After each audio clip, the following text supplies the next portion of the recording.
வணக்கம். ஒரு அப்பாவோட கண்ணீர் ஒரு பெரிய சாம்ராஜ்யத்தையே கடலுக்குள்ள மூழ்கடிச்ச கதை உங்களுக்கு தெரியுமா? ஆமாங்க, தமிழ் இலக்கியத்துல பொதிஞ்சு கிடக்கிற அப்படி ஒரு சோகமான காவியத்தை பத்தி தான் நாம இன்னைக்கு பார்க்க போறோம். இது முனைவர் தஞ்சைப்பா இறையரசன் அவங்க எழுவன மயில் தோகை வளையலும் தொண்டைக்கொடி குழந்தையும். வாங்க, இந்த பழங்கால கதைக்குள்ள நாமளும் சேர்ந்து பயணிப்போம். கொஞ்சம் யோசிச்சு பாருங்க.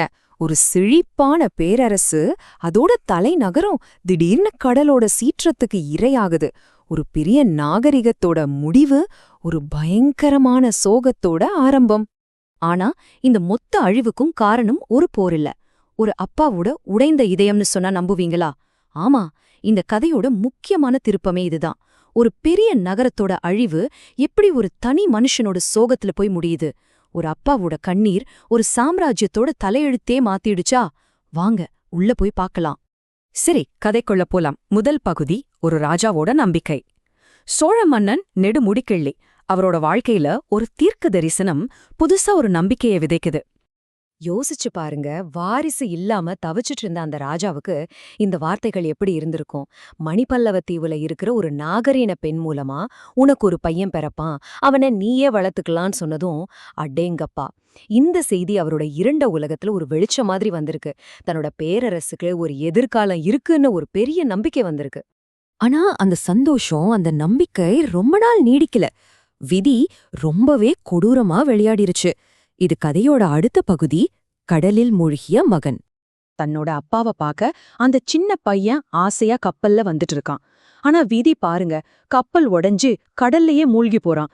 எந்த கடல் அவனுக்கு ஒரு மகனை குடுக்கணும்னு ஒரு வாக்குறுதி கொடுத்துச்சோ, அதே கடல் அந்த மகனை பறிச்சுக்கிட்டு போயிடுச்சு. தந்தையை நோக்கிய பயணம் பாதியிலேயே முடிஞ்சு போச்சு.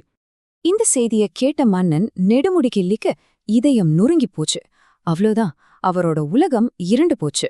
அரியணை ஆட்டம் கண்டுச்சு. தலையிலிருந்த கிரீடம் ஒரு பெரிய பாரமா தெரிஞ்சது. அப்போ அவர் ஒரு ராஜாவா இல்ல, மனசு உடைஞ்சு போன ஒரு அப்பாவா மட்டும்தான் நின்னுட்டு இருந்தாரு.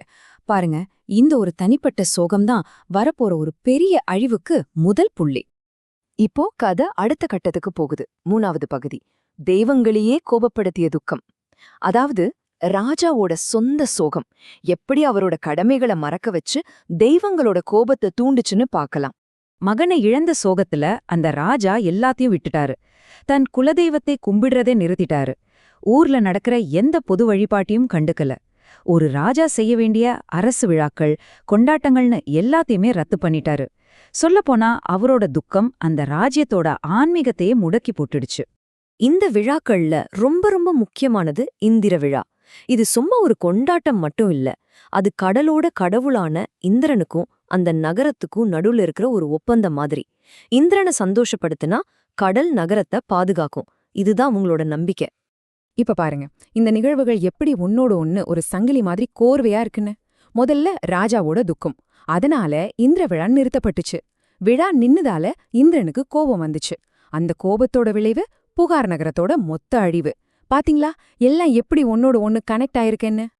அடுத்த பகுதிக்கு வந்தாச்சு. நான்காவது பகுதி, கடல் கொண்ட தலைநகரம். இப்போ அந்த மீறப்பட்ட ஒப்பந்தத்தோட விளைவ அந்த நகரம் சந்திக்க வேண்டிய நேரம் வந்துருச்சு. தன்னோட விழாவை நிறுத்தினத இந்திரனால ஏத்துக்கவே முடியல. இத தனக்கு நடந்த ஒரு பெரிய அவமானமா அவன் நினைச்சான். அவனோட கோவம் கடலோட சீற்றமா மாற ரெடியாயிடுச்சு. அவ்ளோதான், புகார் நகரத்தோட காவல் தெய்வமான மணிமேகலையே தலையிட்ட உடனே கடல் பொங்கி எழுந்துச்சு. வானம் வரைக்கும் உயர்ந்த ஒரு பெரிய ஆழி பேரல அந்த அழகான தலைநகரத்தை ஒரே நொடியில உள்ள இழுத்துக்குச்சு.